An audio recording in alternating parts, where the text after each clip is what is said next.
Hello बच्चों सभी को नमस्कार। तो कैसे हैं आप लोग? बढ़िया। चलिए तो बढ़िया रहिए।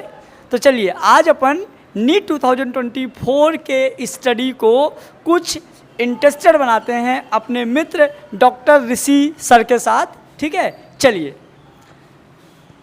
तो हेलो बच्चों, जिन बच्चों को नीट 2024 देना है उनकी बात करेंगे आज अपन।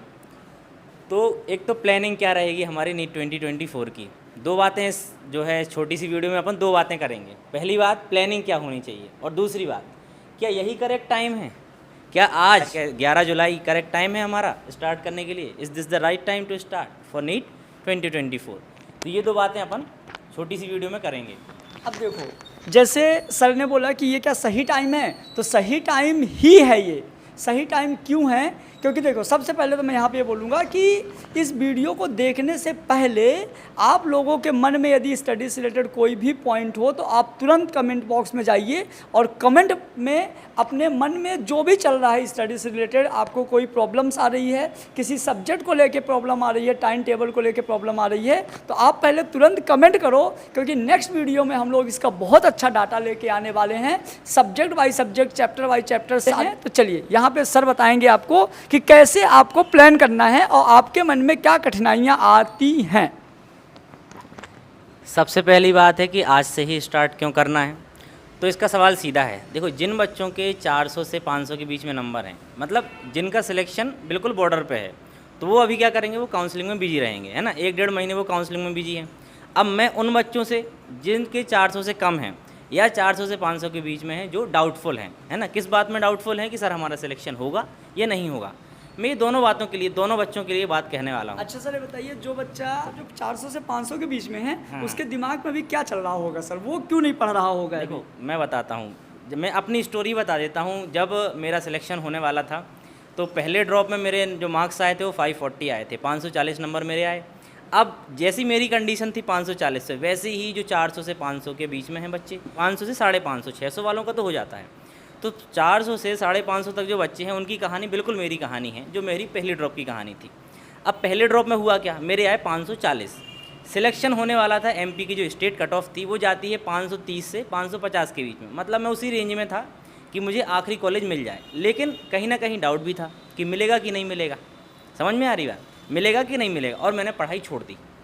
जब तक काउंसलिंग ख़त्म नहीं हुई तब तक मैंने कोई एक शब्द नहीं पढ़ा। यही आप लोगों के साथ हो रहा होगा जो बच्चे बॉर्डर लाइन पे हैं, 400 से 550 के बीच में। यही सबसे बड़ी उन बच्चों के लिए गलतियां हैं जो गलती मैंने की। हाँ। अब मैंने क्या किया, मैंने गलती कर दी, मैंने पढ़ाई छोड़ दी।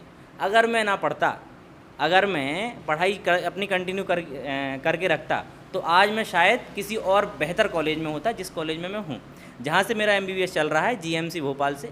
ये MP स्टेट का बेस्ट कॉलेज मैं मान सकता हूँ, लेकिन शायद मैं और अच्छा परफॉर्म कर सकता था अपने अगले ड्रॉप में। तो जो बच्चे एक ड्रॉप ले चुके हैं या 12वीं के साथ जिनके ऐसे नंबर आए हैं जो बॉर्डर वाले, तो उनके लिए एक ही सजेशन है, बिल्कुल पढ़ाई ना रोकें। अगर आप ज़्यादा नहीं पढ़ पा रहे हैं, आप किताबें नहीं उठा पा रहे हैं, कोई बात नहीं, आप हमारे वीडियो लेक्चर देख सकते हैं। रोज़ ही हमारे यूट्यूब चैनल पे फिजिक्स, केमिस्ट्री, बायोलॉजी के लेक्चर्स आते हैं। आप किताबें ना उठाएं, आप सिर्फ लेक्चर पढ़े देखते रहें। ब्रेक नहीं होना चाहिए, पहला काम। आज से आपका एक ही रूटीन, ब्रेक नहीं करना है पढ़ाई। देखो, आपका क्या है, मैराथन है। नीट की प्रिपरेशन क्या है, एक मैराथन है ना, लंबी दौड़ है। 100 मीटर रेस नहीं है कि हम तुरंत भाग लेंगे। चाहे आप टॉपर हो, चाहे एवरेज हो, कोई भी हो, doesn't matter. Matter is that कि आप कंटिन्यू हो कि नहीं हो, है ना।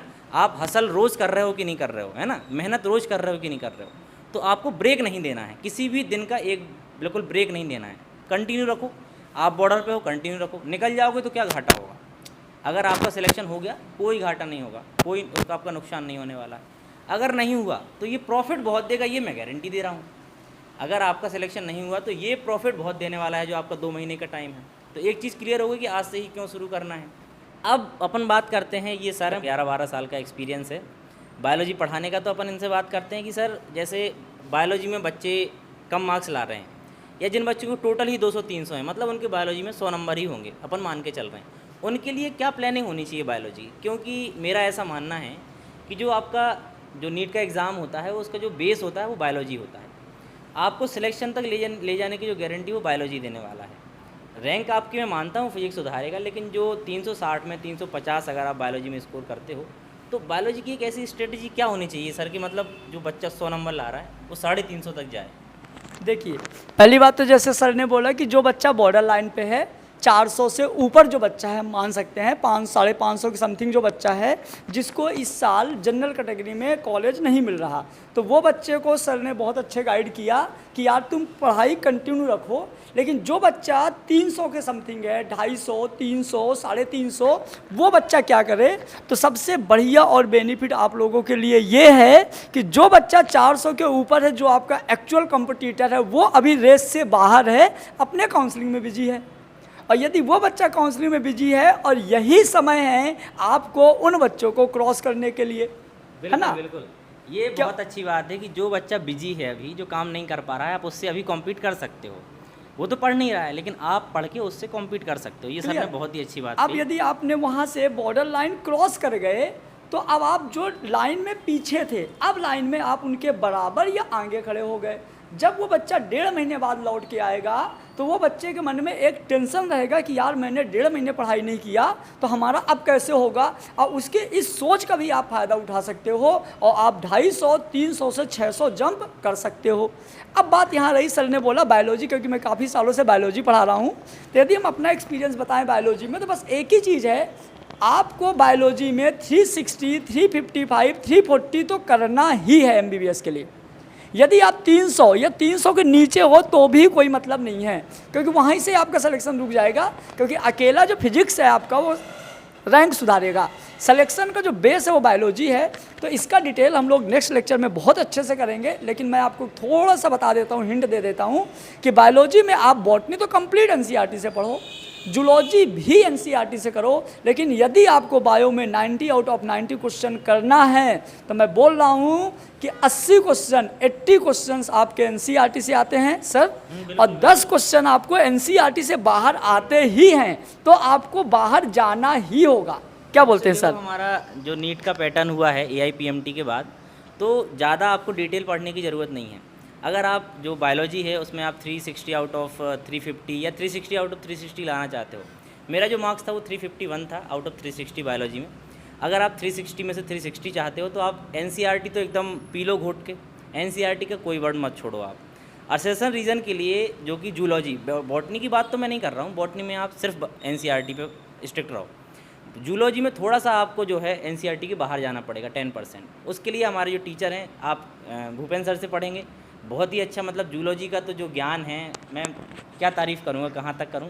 तो जूलॉजी तो आप जितनी चाहो, जितनी डिटेल में चाहो, पूरा सर एकदम बढ़िया पढ़ा देंगे, है ना। अब देखिए, जूलॉजी के लिए यदि इनमें से कुछ ऐसा बच्चा होगा जो हम लोगों से नहीं जुड़ा है, तो उन बच्चों के लिए मैं बता देना चाहता हूँ कि जो हमारा YouTube चैनल है, इसमें हम लोग free of cost Sarathi batch चला रहे हैं। हम सर और हमारी पूरी टीम है, इसमें आपको complete free of cost DPP study material और जो इस टाइम पे रीजनिंग और स्टेटमेंट वाले क्वेश्चंस है, वो सारा का सारा आपको अवेलेबल हो जाएगा। तो आप जुड़िए और आपकी जो भी प्रॉब्लम्स है आप कमेंट बॉक्स में ज़रूर बताइएगा। हम और ऋषि सर नेक्स्ट वीडियो में आपके नाम और आपके कमेंट के साथ जुड़ेंगे।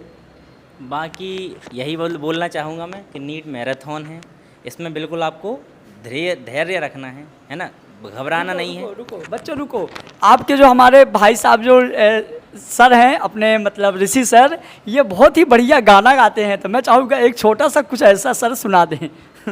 देखो, ये है ना अपना पढ़ने वाला एकदम चैनल है, तो यही है कि धीरे धीरे रे मना धीरे सब कुछ होए, धीरे धीरे रे मना धीरे सब कुछ होए, और माली सींचे 100 घड़ा ऋतु आए फल होए, जब ऋतु आएगी तभी फल होगा। इसलिए आप धीरे धीरे धीरे अपना काम करते रहिए, है ना। मई में एग्जाम होगा तभी आपको इसका फल मिलेगा, है ना। बहुत बढ़िया। तो आप काम करते रहिए, काम नहीं रुकना चाहिए, है ना। तब तक के लिए all the very best. All the best.